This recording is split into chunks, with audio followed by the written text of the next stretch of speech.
ഇവിടെ പറ്റൂലെന്ന് പറഞ്ഞാൽ ഞങ്ങൾ എങ്ങോട്ടെങ്കിലും കൊണ്ടുപോകത്തില്ലേ? കൊച്ചിന് വേറെ ഒരു അസുഖവും ഇല്ല. മരുന്ന് മാറി കുത്തിവെച്ചത് തന്നെ, വേറെ ഒന്നുമല്ല. ഇല്ലെങ്കിൽ ഒരു കുഞ്ഞിന്റെ ചിറി അങ്ങനെ കറക്കത്തില്ല. ഒരു വാക്ക് പറഞ്ഞുകൂടെ ഞങ്ങൾക്ക്? ഈ CT എടുത്തിട്ട് ഈ ഡോക്ടർ നോക്കിയിട്ടേ ഇല്ല, പറഞ്ഞിട്ട് പോലും വന്നിറങ്ങിയിട്ടില്ല.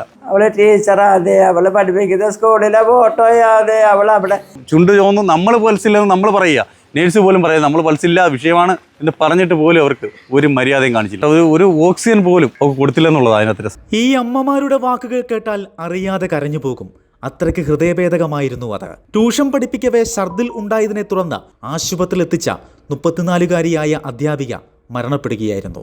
കുന്നിക്കോട് കോട്ടവട്ടം സ്വദേശി ശ്രീകരിയുടെ ഭാര്യ അശ്വതിയുടെ ജീവനാണ് പുനലൂർ താലൂക്ക് ആശുപത്രിയിൽ വെച്ച് നഷ്ടപ്പെട്ടത്. ആശുപത്രി അധികൃതരുടെ അനാസ്ഥയും ചികിത്സാ പിഴവുമാണ് മരണകാരണമെന്നാണ് ബന്ധുക്കൾ ആരോപിക്കുന്നത്. 4 വയസ്സുകാരൻ അമ്പാടി ഏക മകനാണ്.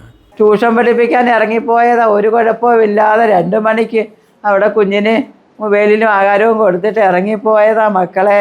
സ്കൂളിലോട്ട് ചെന്നപ്പോഴത്തേന് ഇത്തിരി കഴിഞ്ഞപ്പോൾ അവൾക്കൊരു ഛർദിൽ, ഗ്യാസിൻ്റെ എന്തെങ്കിലും കഴിച്ചിട്ടായിരിക്കുമല്ലോ എന്ന് പറഞ്ഞ് വിചാരിച്ച് അങ്ങനെ ഉടനെ ഫോൺ വിളിച്ച് ഇങ്ങോട്ട് വന്ന് എൻ്റെ ഭർത്താവ് വണ്ടി എടുത്ത് ആശുപത്രിയിൽ കൊണ്ടുപോയി. നമുക്കിതറിയത്തില്ല എന്തുവാണെന്ന്. പിന്നെ ഞങ്ങളിതില്ലായിരുന്നല്ലോ, ഞങ്ങളൊക്കെ കുളത്തൂപ്പുഴയും അഞ്ചലും ഒക്കെ താമസിക്കുന്നവരാ. ഞങ്ങളെ അറിയിച്ച് ഞങ്ങൾ ഇവിടെ വന്ന് ഞാൻ അന്നേരം ചോദിക്കുന്നു, മോനെ താലൂക്ക് ആശുപത്രി എനിക്ക് വിശ്വാസമില്ല, ഞാൻ അഞ്ചക്കാരി, എനിക്ക് വിശ്വാസമില്ല, അവളെ എത്രയും പെട്ടെന്ന് അവിടുന്ന് മാറ്റും മക്കളെ എന്ന് പറഞ്ഞു. മാറ്റാൻ കുഞ്ഞമ്മ പറയുന്നതിന് മുമ്പ് അവിടെ ജീവനൊക്കെ പോയി.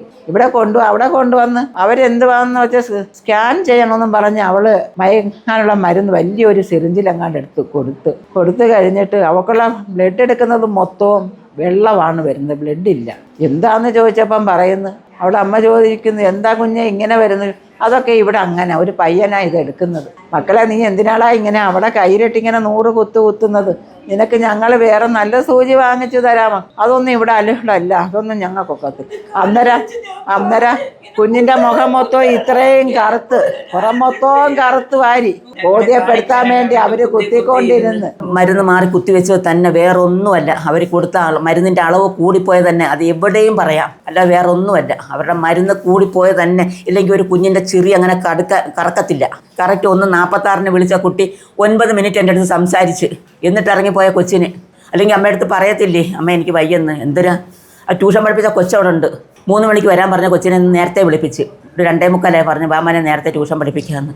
അവൻ വന്നിരുന്ന്, ചേച്ചി ഒന്ന് ഛർദ്ദിച്ചിട്ട് വരട്ടെന്ന് പറഞ്ഞ് ബാക്കിലോട്ട് പോയി. ഛർദ്ദിക്കുന്ന കണ്ടുകൊണ്ട് ആ കുഞ്ഞ് അവിടെ ഭർത്താവിനെ വിളിച്ച് ഇവിടുന്ന് അവിടെ ഓടിച്ചെന്ന് അപ്പോഴേ എടുത്ത് താലൂക്ക് ആശുപത്രിയിൽ കൊണ്ടുപോയി. എങ്കിൽ അവർ നോക്കിയിട്ട് പറഞ്ഞാൽ മതി. ഇവിടെ പറ്റൂലെന്ന് പറഞ്ഞാൽ ഞങ്ങൾ എങ്ങോട്ടെങ്കിലും കൊണ്ടുപോകത്തില്ലേ? അവരുടെ ഇത് തന്നെ 100% അവരുടെ അനസ്തേഷ്യ തന്നെ, അല്ല വേറെ ഒന്നുമല്ല.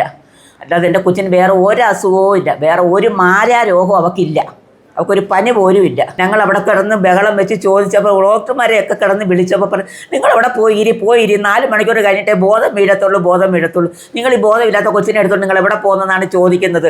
ഞങ്ങളുടെ കൊച്ചിൻ്റെ ജീവന് വേണ്ടി ഞങ്ങൾ പിന്നെ കൊച്ചിനെ എടുത്തോണ്ട് ഓടുവോ? ഒരു വാക്ക് പറഞ്ഞുകൂടെ ഞങ്ങൾക്ക്? ഞങ്ങളിങ്ങനെ ബഹളം വെച്ചപ്പോൾ എടുത്തോണ്ട് അങ്ങോട്ട് ഓടി. എന്നിട്ട് ആ കൊച്ചിൻ്റെ കൈ ഒരു തൂണിച്ചെന്ന് പൊത്തോന്ന് അടിച്ചപ്പോൾ സഹോദരൻ ചോദിച്ച്, എന്ത് ഇങ്ങനെ കൊച്ചിൻ്റെ അതൊക്കെ അങ്ങനെയൊക്കെ തന്നെ. അപ്പോൾ ആ കുഞ്ഞിന് ജീവനില്ല. ഞങ്ങൾ ചെന്നപ്പോഴേ ഇല്ല, ഞങ്ങൾക്കത് മനസ്സിലായി. ഞാൻ പൾസ് നോക്കിയപ്പോഴേ എനിക്ക് മനസ്സിലായി. ഞാൻ പറഞ്ഞപ്പോഴേ എൻ്റെ മോക്ക് എന്തോ സംഭവിച്ചത്. ഇല്ല, ഒന്നും സംഭവിച്ചില്ല. 4 മണിക്കൂർ സഡേഷൻ കൊടുത്തിരിക്കുക. 4 മണിക്കൂർ കഴിഞ്ഞിട്ടേ ബോധം വീഴത്തുള്ളൂ. അമ്മ വിളിക്കല്ലേ എന്ന് ഒരു പയ്യൻ. ഒരു ഡോക്ടർമാരെയും കണ്ടില്ല. മരുമോൻ ചെന്ന് കിടന്ന് ഡോക്ടറടുത്ത് പറഞ്ഞപ്പോൾ പറയാം, നീ അങ്ങോട്ട് പോയിരടാ, 1/2 മണിക്കൂർ കഴിയുമ്പോഴേ ബോധം വരത്തുള്ളൂ എന്ന് പറഞ്ഞാൽ അവനെ വിളക്ക് പറഞ്ഞു ഓടിച്ച്. എന്നിട്ട് എൻ്റെ മോൻ്റെ അടുത്ത് പറയാം, അപ്പം എന്താണ് അവനെ പിടിച്ച് അങ്ങോട്ടോ കൊണ്ട് മാറ്റി ഇരുത്താൻ? അവിടെ ഭർത്താവാണ്, ഇവങ്ങളെ എവിടെ മാറ്റിക്കൊണ്ടിരുത്തണം? ഇവരെന്തോ അർത്ഥത്തിലാണ് പറയുന്നത്? പറ. ഒരു പോലീസുകാരെ ഓടി വരുന്നത് കണ്ട് അവർ വിളിച്ച് വരുത്തിയതായിരിക്കും. ഞങ്ങളവിടെ ഒന്നും തകർക്കാനോ പിടിക്കാനോ ഒന്നും പോകുന്നതല്ല. ഞങ്ങൾക്ക് ഞങ്ങളുടെ കൊച്ചാണ് വലുത്. ഞങ്ങൾക്ക് ആശുപത്രി തകർക്കുക, ഡോക്ടർമാരെ തകർക്കുകയല്ല ഞങ്ങളുടെ ഉദ്ദേശം. ഞങ്ങളുടെ കൊച്ചിൻ്റെ ജീവനാണ് ഞങ്ങൾക്ക് വലുത്. അവർ പോലീസിനെ വിളിച്ച് വരുത്തിയിരിക്കുന്നത് എന്തിന്? 2:30-3 മണിക്കകത്താണ് ഇവിടുന്ന് പോണത് ഞാൻ. അപ്പോൾ ഛർദിൽ മാത്രമേ ഉള്ളൂ. നല്ല ഛർദിലായിരുന്നു. ഛർദിലായിട്ട് ടയേർഡ് ആവുന്നുണ്ട്. ആളുടെ റെസ്പോൺസ് ഉണ്ട്. അവിടെ ചെന്ന് സ്ട്രെച്ചറിലാക്കി അത്യാഹിതത്തിൽ കയറ്റി. ഡോക്ടർ വന്നിട്ട് ഒരു ട്രിപ്പോ എന്തോ സാധനം ഇട്ടു. അതിട്ട് കഴിഞ്ഞപ്പം പുള്ളിക്ക് സോഡിയം കുറഞ്ഞ പോലെ വിപ്രതി പോലെ കാണിച്ചു. അടുത്ത സഡേഷൻ കൊടുക്കണം, എന്നാലും തലയ്ക്ക് CT എടുക്കണമെന്ന് പറയുന്നത്. CT എടുക്കണമെങ്കിൽ സഡേഷൻ കൊടുക്കണമെന്ന് പറഞ്ഞു. സഡേഷൻ നല്ലതൊക്കെ പറഞ്ഞത് നോർമൽ എന്തോ അത് എടുക്കാൻ വേണ്ടി ചെയ്യണമെന്നാണ് എന്നോട് പറഞ്ഞത്. ചെയ്ത് കഴിഞ്ഞത് പിന്നെ ആള് കണ്ണ് തുറന്നിട്ടില്ല, ഒന്നും സംസാരിച്ചിട്ടുമില്ല. അത് കഴിഞ്ഞ് അവിടെ പോയിട്ട് തിരിച്ച് CT താഴെ പോയി എടുത്തിട്ട് തിരിച്ച് കൊണ്ടുവന്ന് താഴെ ഒരു റൂമുണ്ട്. അവിടെ ഈ സ്ട്രെച്ചറിൽ തന്നെ കിടത്തി 1 മണിക്കൂറോളം. 1 മണിക്കൂറിനിടയ്ക്ക് ഡോക്ടറെ ഞാനൊരു 3-4 പ്രാവശ്യം പോയി പറഞ്ഞു, എന്നിട്ട് ഡോക്ടർ തിന്നില്ല. ബ്ലഡ് എടുക്കാൻ നോക്കുന്നു, ബ്ലഡ് വരുന്നില്ല. 1 നേഴ്സ് വന്നു, 2 നേഴ്സ് വന്നു, 3 നേഴ്സ് വന്നു, എന്നിട്ടും ഈ ഡോക്ടർ വന്നില്ല. ഡോക്ടറൊക്കെ ഞാൻ 2-3 വട്ടം പോകും. പറയുമ്പോൾ വെള്ള ഷർട്ടുകാരൻ വിപ്രതി കാണിക്കുന്നു എന്നൊക്കെ പറഞ്ഞ് അവർ നമ്മളെ ആക്ഷേപിക്കുക ചെയ്തത്. ആ നേഴ്സും അത് തന്നെ. BP എത്രണമെന്ന് ചോദിച്ചപ്പോൾ ആ നേഴ്സിനെ നമ്മൾ പറയാൻ കൂട്ടാക്കിയില്ല എന്നോട്.